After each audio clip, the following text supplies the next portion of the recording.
that you may understand me well. Kuba bwe sibeere free nja kutyamu. Because if I'm not free, I'll fear. Nemu okugyayo kye njagala okugyayo.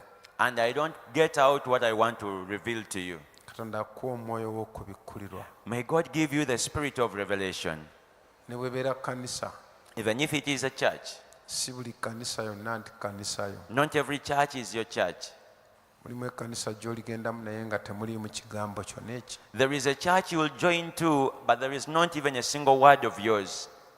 Era nga temuliimu wadde omukisa gwo. There is not even a single blessing of yours. Era mulimu omusumba gw'osobola okubeera mu maaso naye nga talina bigambo byo. There is a pastor you can sit before, but he does not have even a single word of yours. Era mulimu n'emikwano gy'osobola okubeera nagyo naye nga tali kutwala mu maaso. And there are also friends you can dwell with which will never take you forward. Era mulimu ebifo by'olibeeramu naye nga temulibeera mukisa gwo. There is a place you can dwell in, but you will never get a blessing from there. Katonda asobola okukuluŋŋamya. But God can direct you n'akuwa omwoyo w'okubikkulirwa. and grants unto you the spirit of revelation Wakati mu makanisa amangi. among the many churches. Waliwo we twagenda mu lukuŋŋaana lwali lw'amaanyi. There is when we went into a conference, it was mighty. Omusajja ne balangirira omusumba eyali asembayo. They announced the last pastor. Omusajja w'amaanyi nnyo mu Uganda. He was a mighty man in Uganda. Endulu n'evuga And people shouted. nga tewali muntu n'omu gw'osuubira kuvaawo. There is no one you would expect to leave. Naye omusajja omu yali nga andeetako But there was one person who was bringing me, nga nzija mu lukuŋŋaana lwali ku Buganda Road. was picking me from a conference which was at Buganda Road.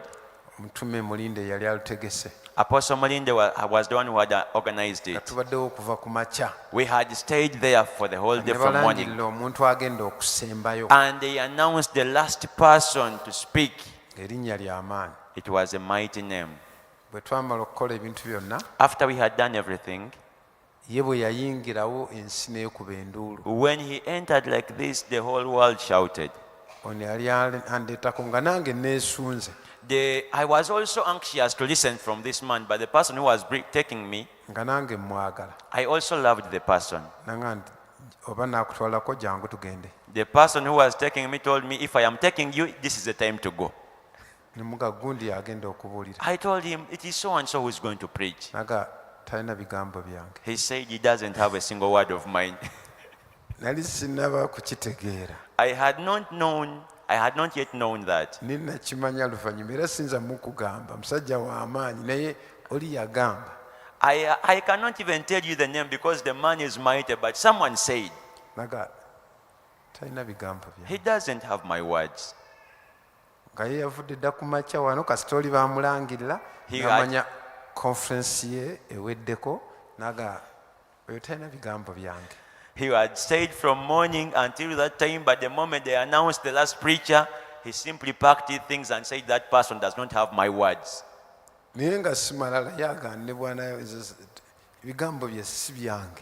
It was not pride. He was simply saying, what he preaches is not mine. Mwoyo wa kubikkulirwa It is the spirit of revelation yakuyamba n'olema okumala ebiseera ebingi mu kkanisa that helps you that you don't waste a lot of time in a church, etalina gyegenda kukutwala. which will not take you forward. Mwoyo w'okubikkulwa era asobola okukuyamba ne mu buweereza obungi. By the way, bwe tuba tunoonya okuweereza, It is the spirit of revelation which is going to help you among the many ministries. When you are looking for where to minister, nga tuyaaya n'okuweereza. during the zeal of desire to minister, Bayibuli tusomesa okugezaako mu buli kintu kyonna. the Bible teaches us to try everything. Era omuntu wajja pasita naye nga mpulira ndi mu kino, ndi mubabulizi b'enjiri, ndi mu ba asha, ndi mu bayimbi, semugamba gwe kola byonna, buli w'owulira gwe genda.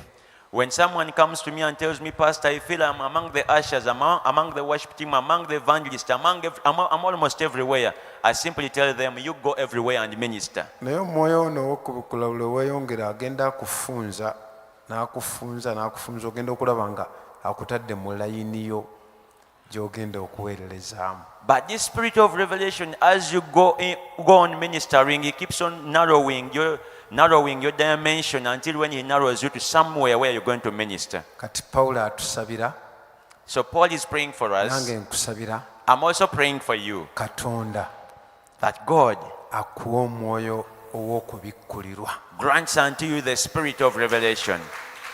Ne wa w'obeera, And everywhere you stay, tumala ebiseera bingi awantu, nawa w'ogenda okuzimba, naki ky'ogenda okukola. where are you going to stay, where are you going to construct, and what you're going to do. We waste a lot of time. Katonda akuwa omwoyo w'okubikkulirwa. But may God grant unto you the spirit of revelation. Era ne mu kusomesa abaana, era Katonda akuwa omwoyo w'okubikkulirwa.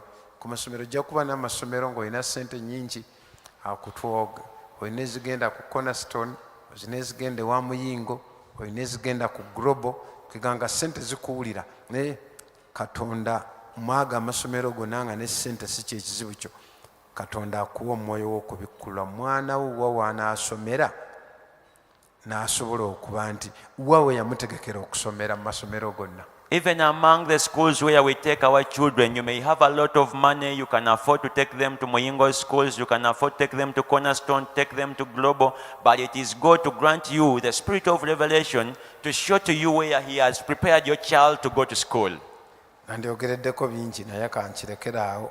I would have added so many other words, but let me leave it at Naye that. endaba eyo ey'obwakatonda, empulira eyo ey'obwakatonda, But that godly insight, that godly feeling, ako ka sensitivity ako ak'obwakatonda, the godly sensitivity, akasobola okukulaga omuntu n'olaba n'oga naye no talina magenda gange. that can reveal to you a person and you know this person does not have my destiny. Katonda atuwa omwoyo w'okubikkulirwa. May God grant unto us the spirit of revelation. Ne wakati mu kunoonya nga tunoonya ba pattern, Even when you are looking for partners, mwayingira temukyafuluma. you who entered marriage, you have already entered, you cannot get out.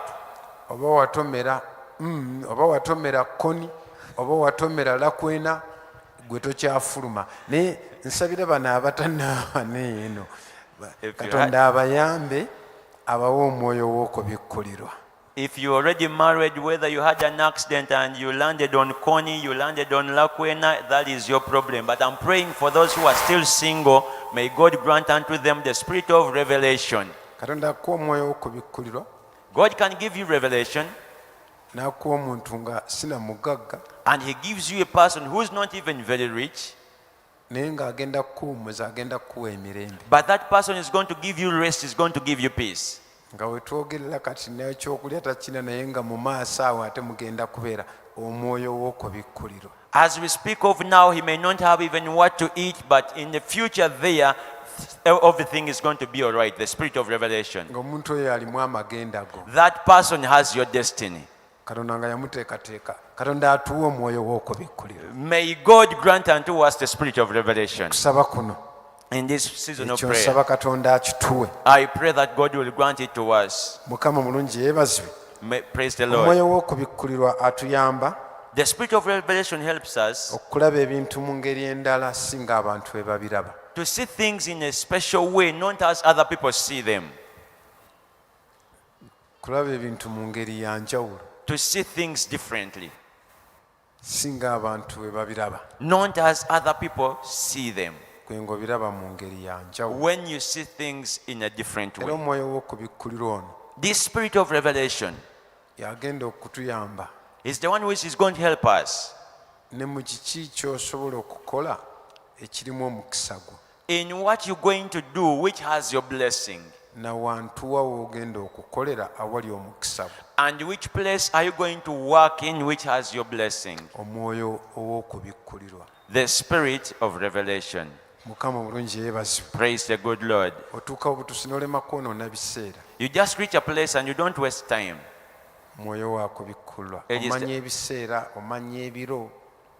You understand times, you understand seasons. Mwoyo ow'okubikkulirwa. The spirit of Bayibuli revelation. esomesa bweti mu kitabo ekyomumirembe ekisooka essula 12 The Bible teaches like this in 1 Chronicles chapter 12, olunyolo 32 verses 32. lugamba bwe luti It says, nti ne kuba ku baana ba Isakaali abasajja abategeera ebiro bwe byali okumanya ebigwanira Isirayiri okukola emitwe gyabwe gyali 200 ne baganda baabwe bonna babagonderanga okulagira kwabwe. And the children of Issachar, which were men that had understanding of the times, to know what Israel ought to do, and the heads of them were 200, and all their brethren were at their commandment. Omwoyo ow'okubikkulirwa. The spirit of revelation. Oyo mwoyo w'okubikkulirwa asobola okukuyamba n'olema kuzunga kugenda mu Bawarabu kuba kati tuli mu kudduka kugenda Buwarabu oba kugenda Canada oba kugenda mu America. Omwoyo w'okubikkulirwa n'omanya wa wenteekeddwa okubeera.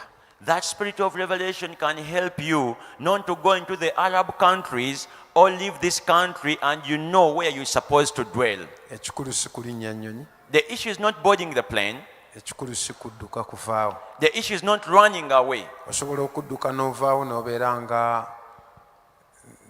Naomi. You can run away and you end up like Naomi.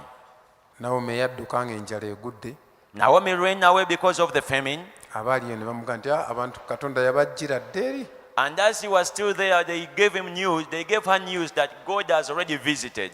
Yadduka biribu bikumbe wadduse nga omukisa weeguli. She ran when things were bad, but the place she was running from was the place of the blessing. Omwoyo ow'okubikkulirwa. The spirit of revelation. Nze singa si mwoyo wa kubikkulirwa singa siri wano. If it weren't for the spirit of revelation, I wouldn't be here. Era bakwano gwange bangi. Many of my friends, bangi nayamba abantu bangi nga bagenda ebweru. I helped so many people to go abroad.